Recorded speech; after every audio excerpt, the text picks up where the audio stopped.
Dashuria që shuhet, 2 shenjat e heshtura dhe mësimet e një historie. Para se të ndiqni këtë artikull, mos harroni të pëlqeni faqen tonë dhe ta ndiqni deri në fund. Dashuria është një forcë e fuqishme, e ngjashme me një përrua mali, e pastër, e rrjedhshme dhe plot jetë. Kur ajo na prek, na përqafon, na ushqen dhe na bën të ndihemi sikur do të zgjas përgjithmonë. Por, ashtu si uji që kur nuk qëndron i palëvizur, edhe dashuria ndryshon. Ajo nuk është statike, rrjedh, transformohet dhe nganjëherë shuhet. Kur dikush pushon se të dashuruari, nuk e shpall me bujë apo me fjalë të rënda. Dashuria, kur vdes, nuk shpërthen në një dramë të madhe, ajo tretet në heshtje, përmes veprimeve të vogla, të cilat, fillimisht të padukshme, bëhen të qarta me kalimin e kohës. Ka 2 shenja të qarta, 2 sjellje që kushtoj që humb dashurinë për ty do t'i shfaqë pa e kuptuar. Këto janë sinjale delikate, por të fuqishme, që tregojnë se diçka thelbësore ka ndryshuar brenda tyre. Për t'i kuptuar këto shenja, le të udhëtojmë përmes një historie të vjetër zen, e cila na mëson të vërtetën e thellë për dashurinë dhe për ta lënë të shkojë. Historia e udhëtarit dhe e urtit. Ishte një herë një udhëtar, një njeri që kishte njohur dashurinë në formën e saj më të bukur. Ai kishte shijuar gëzimin e momenteve të përbashkëta, kishte besuar në premtimet e ëmbla të përshpëritura në dritën e hënës dhe kishte gjetur siguri në krahët e dikujt që thoshte se e donte. Dashuria e tij dukej si një fortesë e pathyeshme, një streh ku mund të kthehej gjithmonë. Por, një ditë, pa ndonjë paralajmërim të qartë, diçka filloi të ndryshojë. Fjalët që dikur ishin të ngrohta dhe plot kuptim, filluan të tingëllonin të ftohta dhe të largëta. Shikimet që dikur zgjasnin sa një përjetësi, tani ishin të shkurtra dhe të shpërqendruara. Koha e kaluar bashkë, e cila dikur ndihej si një dhuratë, filloi të ngjante me një detyrim. Udhëtari ndieu një peshë në zemër. Pyetjet e panumërta i rrotulloheshin në mendje. A kam bërë diçka gabim? A mund ta kthej atë që kemi pasur? Pse gjithçka ndihet kaq ndryshe? Në kërkim të përgjigjeve, udhëtari u nis drejt një mali të lartë, ku jetonte një jurt i moshuar, i njohur për mençurinë e tij të thellë. Kur mbërriti, i tregoi të gjithë historinë e tij, dashurinë që kishte pasur, dyshimet që e mundonin dhe dhimbjen që e shoqëronte çdo hall. I urti dëgjoi në heshtje, me sytë që dukeshin sikur shihnin përtej fjalëve, drejt shpirtit të udhëtarit. Kur ai mbaroi së foluri, i urti buzëqeshi butësisht dhe e ftoi të ecte me të në një kopsht të qetë.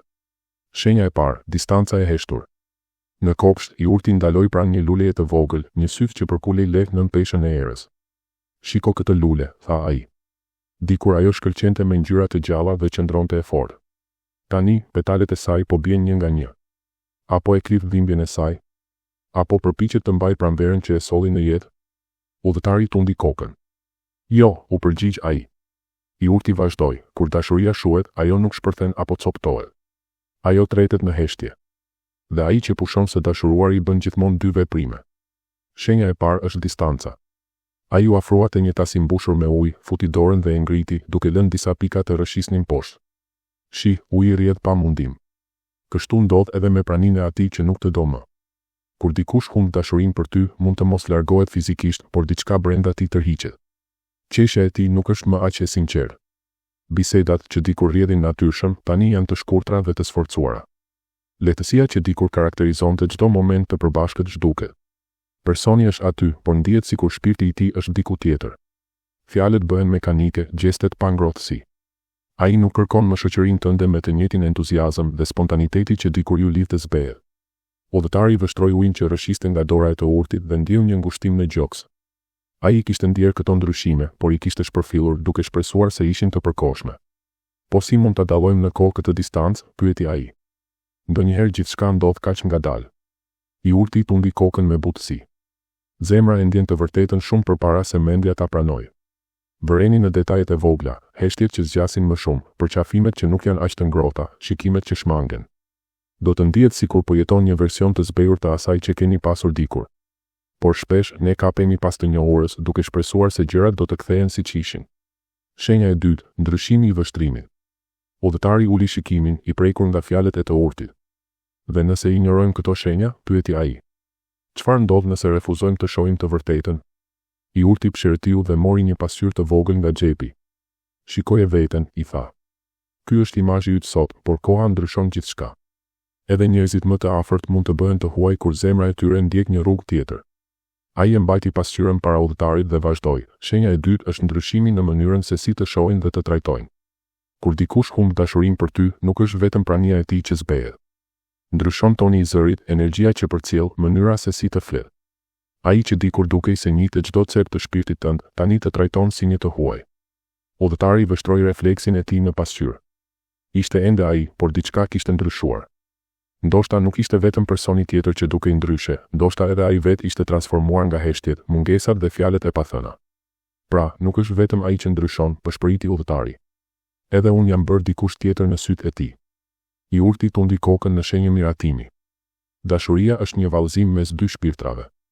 Kur ata ndërthuren, modelojnë njëri tjetrin. Por kur dashuria shuhet, lidhja prishet dhe ajo që dikur ishte unitet, kthehet në distancë. Ti bëhesh i huaj për të, ashtu siç ai bëhet i huaj për ty.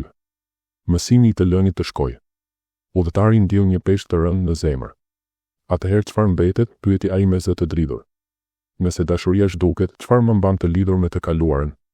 I urti buzëqeshi me një dëmshuri të thellë. Mbetet ajo që ishte para dashurisë, ajo që u bëre fal saj dhe mundësia për të rritur sërish. Dashuria nuk është diçka që zotëron, është diçka që rrjedh përmes teje. Kur ajo largohet, mos u përpiq ta mbash me forcë. Nuk mund ta mbash ujin mes gishtave, ashtu si nuk mund ta detyrosh një lule të mos humbas petalet e saj. Udhëtari e pyeti me ankth, po çfarë duhet të bëj? Si mund të vazhdoj përpara kur zemra ime është ende e lidhur? Lejo që gjithçka të rrjedh, u përgjigj i urti. Nëse dikush fillon të tërhiqet, mos e ndiq. Mos u përpjek ta bindësh të qëndrojë. Dashuria që duhet të detyrohet nuk është dashuri, është burg. Të lësh të shkojë nuk është dorëzim, por pranim. Nuk është humbje, por kuptim. Lëre atë që do të largohet të ndjek rrugën e vet dhe hap derën për mundësi të reja. Bëje këtë jo me zemërim, por me mirënjohje për atë që keni ndarë. Udhëtari mbylli sytë dhe mori frymë thellë. Për herë të parë, ai nuk ndjeu dëshpërim, por një paqe të brishtë. Ai falenderoi të urtin dhe u nis sërish në udhëtimin e tij, jo për të ndjekur atë që kishte humbur, por për të zbuluar atë që e priste përpara. Reflektimi për ty. E ti, a i ke vënë re këto dy shenja në dikë të afërt? A ke ndier atë distancë të heshtur, atë ndjenjë të huaj që dikur dukej e pamundur? Ndoshta ke vërejtur se bisedat janë bërë sipërfaqësore, se shikimet nuk takohen më, ose se prania e tyre ndihet si një hije e asaj që ishte dikur. Nëse po, mund të jetë koha të reflektosh. Të lësh të shkojë nuk do të thotë të heqësh dorë nga dashuria. Do të thotë të respektosh rrjedhën natyrale të jetës dhe të pranosh se çdo marrëdhënie ka kohën e vet. Forcimi i diçkaje që nuk ekziston më sjell vetëm vuajtje. Në vend që të shikosh pas me keqardhje, shiko përpara me shpresë. Çdo fund është një fillim i ri dhe dashuria, ajo e vërteta, kur nuk zhduket plotësisht.